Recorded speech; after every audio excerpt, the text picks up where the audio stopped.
Today's DIY is going to be installing a new rear bumper on an M5. That's going to be an M5 bumper on an M5, not a standard 5 Series. I believe there are some differences, so take it for what it's worth. M5 bumper plus M5.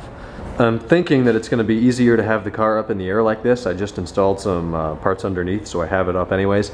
If it turns out that it's not easier to have it up in the air, I will let you know, so you don't have to do that. I used the center differential as a jack point and put 2 stands on the side, and we should be good. So I believe the first thing we're going to do is remove the interior trunk trim, this piece of plastic right here. I'm replacing mine due to the fact that it's quite scuffed up, but step one is going to be to get that out of the way. So open your doors. Come over here, you're going to see these plastic nuts. I'll get a size on that. I think there's 1 on each side. If there are 2, I'll be the first to tell you about it. You're also going to need to move this lower piece of carpeting out of the way, so I guess doors are going to have to go back up. We'll slide that back and see what kind of screws we find. There's a cover here, and then there are 4 plastic circular covers. So let's remove all of that, see where it gets us. These rivets, we're just going to do a quick little instruction on the rivets. They're black plastic things that just hold this piece of plastic into the car. So I'm going to use a flat blade screwdriver to get it started. Just going to wedge it back there and pry it out a little bit. You can keep working with a big flat blade, or if you've got a pry tool like that, put it in and it snaps out like this. If the bottom part does not come with it, get your flat blade and pry that out. Put it away for future use if it's still good, or if not, pitch it and replace it. These parts are $1. 5 minutes and a lot of clips, and you will find that this thing comes out. On the bottom, there is kind of a peg there, and there's kind of a peg there. And due to the fact that it has these little hooks that come out of the back of the trunk here, you've got to play around with it a little bit. I did actually remove some carpeting here. It's all those same kind of rivets that were here. If you've got a pry tool, makes it really easy. Screwdriver, 2 screwdrivers, just kind of move those up, push them back there. I'm going to vacuum all this out before we put it back together. But now we're going to move on to, it's not really a huge order of operations here. If you've got park distance control, that would be a decent time to just pull off these side pieces of trim and disconnect your sensors and put them somewhere safe. If you don't have PDC, let's just take the trim off anyways. Well, actually, I guess you wouldn't have to if you don't have PDC. There is a indentation right there. Get a screwdriver, wrap it in tape if you still care about this bumper, and pry them out. Being careful of your wires if you've got sensors. There are a total of 6 13mm bolts that we need to remove around the bumper struts. I'm assuming those are to absorb an impact should you be rear-ended. It's a little bit more light and more room on this side. You can see that there are 1, 2, 3. Again, those are 13mm nuts with washers. Get a socket. Those 3 come off fairly easily. If you've got an M5 with a ton of wires back here like I do, Sirius Navigation, Mark IV, BM53, all of that fun stuff, these 2 aren't bad. This one, all the way back there, I ended up using a crescent wrench, or an open-ended wrench. So get one of those, and it takes an extra couple minutes, but you'll get it off. Now in the rear fender liners, there's 3 plastic rivets we need to remove. There's one right here, there's one up and to the left, and there's one way up here. So same procedure as before.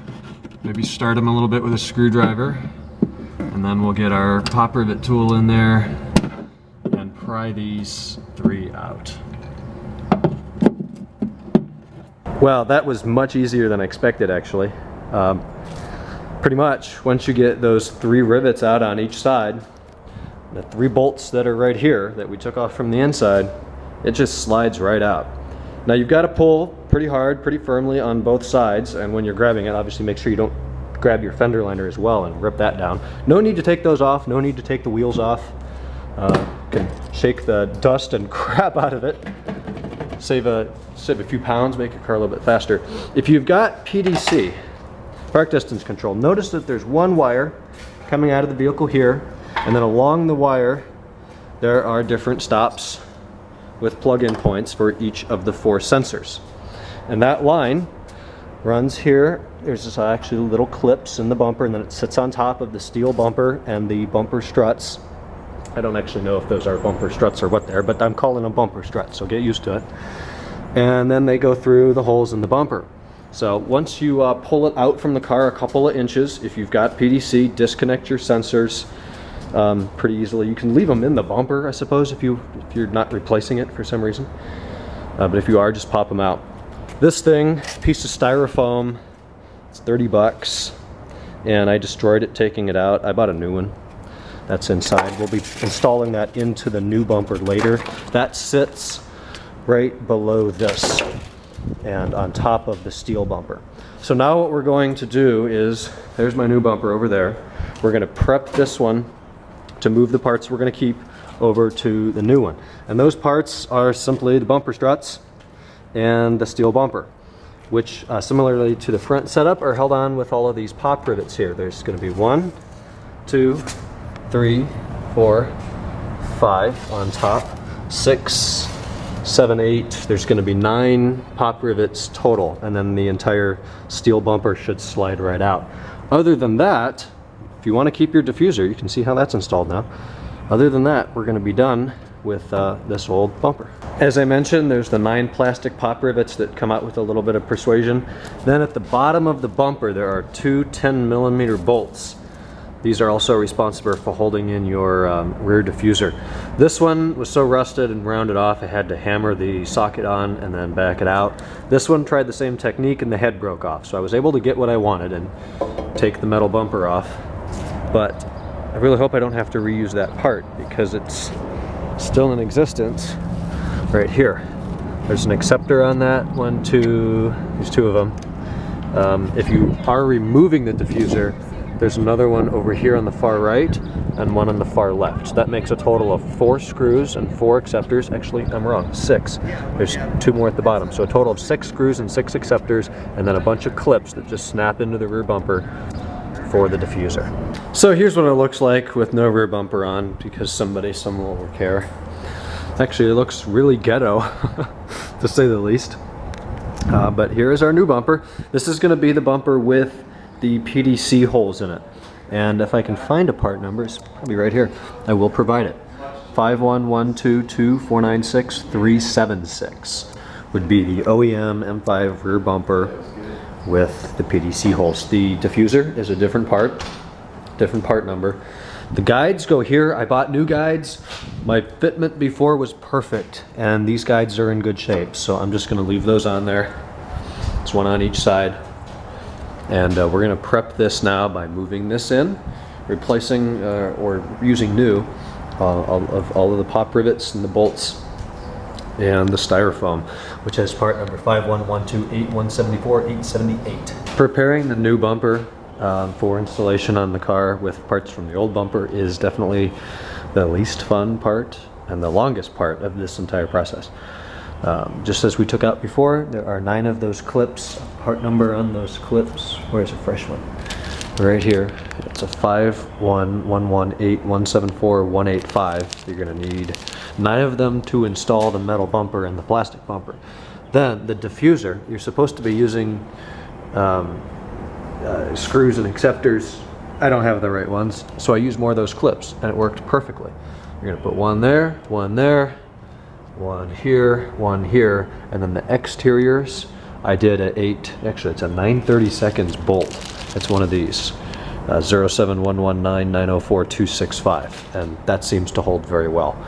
The piece of styrofoam, if you do not have PDC, go ahead and slide it in. Be careful, it's easy to break. If you do have PDC, take your 2 sensors that go in the bumper cover itself and push those through the holes until they click like that. So now we're going to line this up on the car. Note the bumper guides are these black plastic things here, and they will slide on here on the bumper. So let's line those up. Obviously these go in the hole, and we'll slide it almost all the way back, leave a little bit of room so you can A, plug in your sensors, and then finally B, before you slide it back all the way, install the styrofoam. Hey guys, sorry for finishing up this video a few weeks late, but I did want to get this taken care of so I can go ahead and upload it. Anyways, finishing up this rear bumper project is actually really easy.